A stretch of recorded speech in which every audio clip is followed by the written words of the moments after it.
Hello दोस्तों, नमस्कार। स्वागत है एक बार फिर से आप सभी का अपने प्रिय चैनल पर। दोस्तों आपको बता दें जो अभी की सबसे बड़ी खबर आ रही है, जहां पर भारत ने पाकिस्तान की इजाजत लिए बिना किया ये काम, जिसके बाद मच गया हंगामा। जी हाँ दोस्तों, बताएंगे किस बात की इजाजत भारत ने नहीं ली है दोस्तों पाकिस्तान से, और क्या काम कर गया है भारत। बड़ी खबर अभी की सबसे ब्रेकिंग न्यूज आपको बताने वाले हैं दोस्तों। साथ ही अगली खबर भी बताएंगे। जो ब्रेकिंग न्यूज है, चीन बंद करेगा अपना फड़फड़ाना। जी हाँ दोस्तों, भारत ने बॉर्डर पर भेजे अल्ट्रा मॉडर्न हथियार, जिनमें ये चीजें साबित होने वाली है गेम चेंजर। बताएंगे दोस्तों अभी की सबसे ब्रेकिंग न्यूज आपको बताएंगे दोस्तों। साथ ही आगे बताएंगे जहां अपनी दुश्मनी के बीच भारत को ले आए ईरान और इजराइल, दिल्ली में ही छिड़ गया संग्राम। बताएंगे क्या है बड़ी खबर दोस्तों। साथ ही अमित शाह जी ने उत्तर प्रदेश के सीएम फेस का सारा अटकलें खारिज कर दी है दोस्तों। आपको बताएंगे आखिर अमित शाह जी ने सीएम कौन होगा इसका जवाब दिया है। तो दोस्तों हर तरह की आज आपको खबर बताने वाले, इसीलिए बने रहेगा वीडियो के अंत तक। और अभी खबरों में आगे बढ़ने से पहले हमेशा की तरह मानते हैं कि मोदी जी है तो हर चीज संभव है, और भारतीय सेना में अपना देश गर्व से जी रहा है दोस्तों। और आपको अपने भारत पर पूरा भरोसा है और गर्व भी है, तो फटाफट से इस वीडियो को भी कर दीजिए लाइक,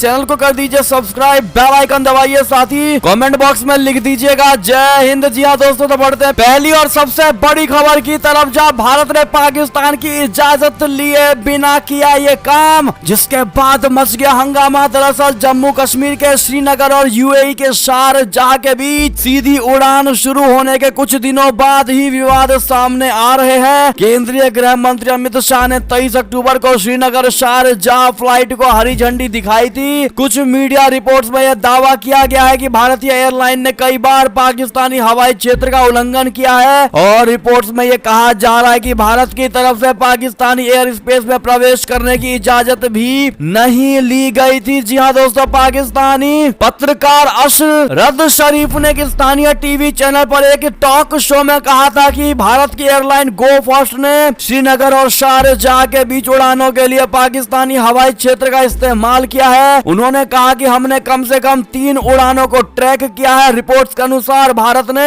इस मामले में पाकिस्तान के हवाई क्षेत्र को इस्तेमाल करने से पहले पाकिस्तानी प्रशासन से अनुमति नहीं ली है। जी हाँ दोस्तों, आपको बता दें कि गो फास्ट ने श्रीनगर से सीधी अंतरराष्ट्रीय उड़ान और अंतरराष्ट्रीय कार्गो संचालन शुरू करने वाली पहली एयरलाइन है। गो फास्ट श्रीनगर और शारजाह के बीच एक सप्ताह में 4 फ्लाइट्स का संचालन करेगी। एयरलाइन ने अपने एक बयान में कहा था कि शारजाह के लिए सीधे उड़ान शुरू होने से श्रीनगर और यूएई के बीच व्यापार और पर्यटन को बढ़ावा मिलेगा। ऐसे में दोस्तों पाकिस्तान बौखला गया है दोस्तों, और पूरे पाकिस्तान में इसको लेकर हलचल और हंगामा मच गया है दोस्तों कि कहीं ना कहीं भारत कुछ एयर स्ट्राइक जैसा तो नहीं करने वाला। लेकिन बाद में इनको पता चला कि वो एयरक्राफ्ट नहीं बल्कि दोस्तों कार्गो प्लेन थी। ऐसे में भारत ने बिना इजाजत पाकिस्तान को दिखा दिया है दोस्तों कि तुम आतंकवादियों की घुसपैठी करवाओ, हम एयरलाइंस की घुसपैठी करवाएंगे और हम इजाजत भी नहीं लेंगे। जी हाँ दोस्तों, क्या है आपका इस पर राय सुझाव बताइएगा जरूर। बढ़ते हैं अगली बड़ी खबर की तरफ दोस्तों, जहाँ पर चीन बंद करेगा अब अपना फड़फड़ाना। भारत ने बॉर्डर पर भेजे अल्ट्रा मॉडर्न हथियार, ये चीजें साबित होंगी गेम चेंजर। जी हाँ दोस्तों, चीन के जारी सीमा विवाद को लेकर भारत ने लाइन ऑफ एक्चुअल कंट्रोल पर कई अमेरिकी हथियारों की तैनाती कर डाली है। चीनों के helicopter, ultra light towed howitzer और राइफल्स के साथ ही भारत में बने सुपर सोनिक क्रूज मिसाइल और ultra modern surveillance system border पर लगाए गए हैं दोस्तों। भारतीय सेना ने हाल ही में कहा है कि माउंटेन स्ट्राइक कोर पूरी तरह से चालू है। कॉम्बैट और कॉम्बैट सपोर्ट यूनिट सहित सभी यूनिट पूरी तरह से तैयार है। जी हाँ दोस्तों, भारत ने सेना की एक बड़ी टुकड़ी को अरुणाचल प्रदेश में भेजा है। पिछले 1 साल में कम से कम 30,000 से अधिक सैनिकों को अरुणाचल में तैनात किया गया है दोस्तों। केंद्र सरकार 1962 की फिर से नहीं होने देना चाहती है, जब चीन ने तवांग जैसे क्षेत्र में अपना नियंत्रण लिया था। ऑब्जर्वर रिसर्च फाउंडेशन में centre for security strategy and technology के निदेशक राजेश्वरी पिल्लई राजगोपालन का मानना है कि चीन के साथ बातचीत में प्रगति की कमी के कारण नई दिल्ली बॉर्डर पर तैनाती पर जोर दे रही है। ये लगातार दूसरी सर्दी है जब दोनों देश बॉर्डर पर अपने सैनिक जमा किए हुए हैं, और ऐसे में भारत को अमेरिका जैसे देशों से और अधिक इक्विपमेंट्स खरीदने की जरूरत है। जी हाँ दोस्तों, बड़ी खबर, बड़ी जानकारी आपको अगर गेम चेंजर की बात बताएं तो तवांग से करीब 300 किलोमीटर दूर दक्षिण में भारतीय सेना की नई एविएशन ब्रिगेड नए प्लान में अहम स्थान रखती है। ये वही बेस है जहां से अमेरिकी जहाज दूसरे वर्ल्ड वॉर में जापानी शाही सेना से लड़ने को उड़ान भरी थी। जी हाँ दोस्तों, बड़ी खबर क्या कहना चाहेंगे आप लोग दोस्तों अपने भारतीय सेना पर और डिफेंस सिस्टम पर कितना भरोसा आपको बताइएगा जरूर। चलते अगली बड़ी खबर की तरफ जहां पर अपनी दुश्मनी के बीच में भारत को ले आए ईरान और इजराइल। दिल्ली में ही छिड़ गया संग्राम। बता दें भारत में इजराइल के नए दूत नाहौर गिलोन ईरान और इजराइल की दुश्मनी के बीच में भारत को ले आए। उन्होंने गुरुवार को नए स्क्वाड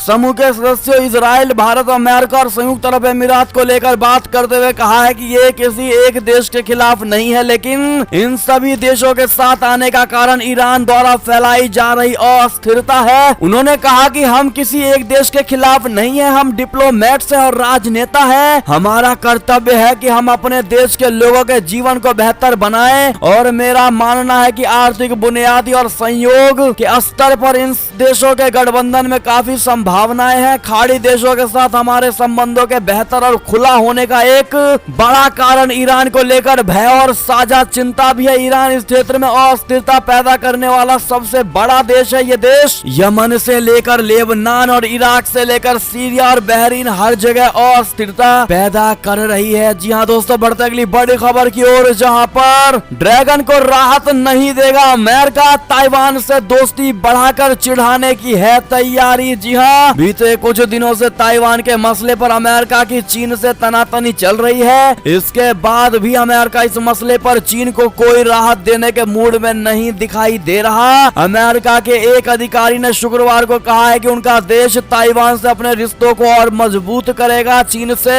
अमेरिकी की इस स्वायत्त द्वीप को लेकर तनातनी चल रही है। पिछले दिनों अमेरिका ने कहा था कि यदि चीन की ओर से ताइवान पर हमला किया जाता है तो वो उसकी ओर से खड़ा रहेगा। इसके जवाब में चीन ने अमेरिका को संभल कर चलने की सलाह दी थी और अब अमेरिकी अधिकारी के इस बयान से एक बार फिर तनाव पैदा हो सकता है। दोस्तों आपको बता दें कि ताइवान स्थित अमेरिकन इंस्टीट्यूट के नए डायरेक्टर सैंड्रा आरडी किक ने कहा है कि अमेरिका की ओर से ताइवान को लेकर पूरी प्रतिबद्धता है। उन्होंने कहा कि हम साइबर सिक्योरिटी और सप्लाई चेन को मजबूत करने के लिए ताइवान के साथ हैं। और किर्क ने कहा कि ताइवान के साथ हमारी साझेदारी और समर्थन चट्टान की तरह मजबूत है। हम ताइवान के साथ अपने रिश्तों को मजबूत करने के लिए प्रतिबद्ध हैं। पिछले दिनों चीन की ओर से 100 से ज्यादा लड़ाकू विमान ताइवान के क्षेत्र में उड़ाए गए थे, जिसके बाद अमेरिका की ओर से बयान आया था। इसके चलते चीन और अमेरिका के बीच तनाव पैदा हो गया था। जी हाँ दोस्तों, बढ़ते अगली बड़ी खबर की ओर जहां पर आपको बता दें यूएस आर्मी के शीर्ष जनरल ने दी है बड़ी चेतावनी, अमेरिका रूस को पीछे छोड़ देगी चीनी सेना। जी हाँ दोस्तों,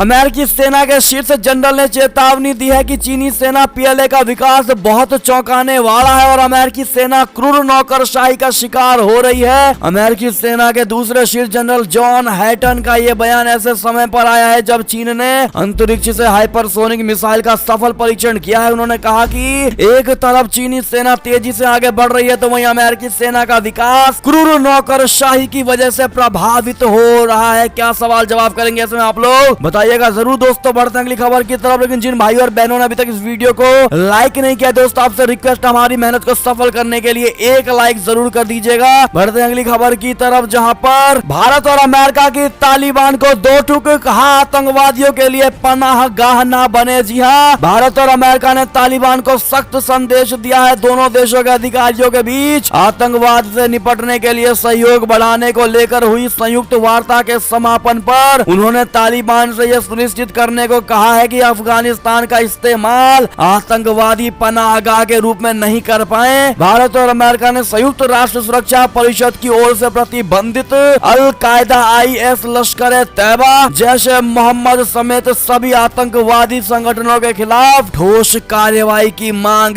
की है। जी हाँ दोस्तों, बड़ी खबर, बड़ी जानकारी। बात करें अगली बड़ी खबर की, अमित शाह ने किया साफ, सिर्फ चेहरा ही नहीं सीएम फेस भी है। योगी आदित्यनाथ जी अटकलों पर लगाया फुल स्टॉप। जी हाँ दोस्तों, यूपी में 2022 चुनाव में बीजेपी का चेहरा कौन होगा? क्या चुनाव के बाद योगी आदित्यनाथ ही मुख्यमंत्री बने होंगे? तमाम अटकलों पर केंद्रीय गृह मंत्री अमित शाह ने विराम लगा दिया है। लखनऊ में अपनी रैली में शाह ने साफ कहा है कि अगर 2024 में नरेंद्र मोदी को पीएम बनाना है तो योगी आदित्यनाथ को सीएम बनाइए। इस ऐलान से अमित शाह ने मुख्यमंत्री चेहरे को लेकर पार्टी का रुख साफ कर दिया। अमित शाह ने कहा कि योगी ने 90% वादे पूरे किए हैं। अपराध पर सख्ती का परिणाम है कि आज यूपी में बाहुबली ढूंढे नहीं मिल रहे। जी हाँ दोस्तों, ऐसे में अमित शाह जी के ऐसे बयान और फैसले की अगर आप भी सराहना करते तो हमारा समर्थन है। और उत्तर प्रदेश में क्या लगता है दोस्तों, आपको किसकी सरकार बनेगी, कौन सी पार्टी जीतेगी, कमेंट में जरूर लिखकर बताइएगा दोस्तों।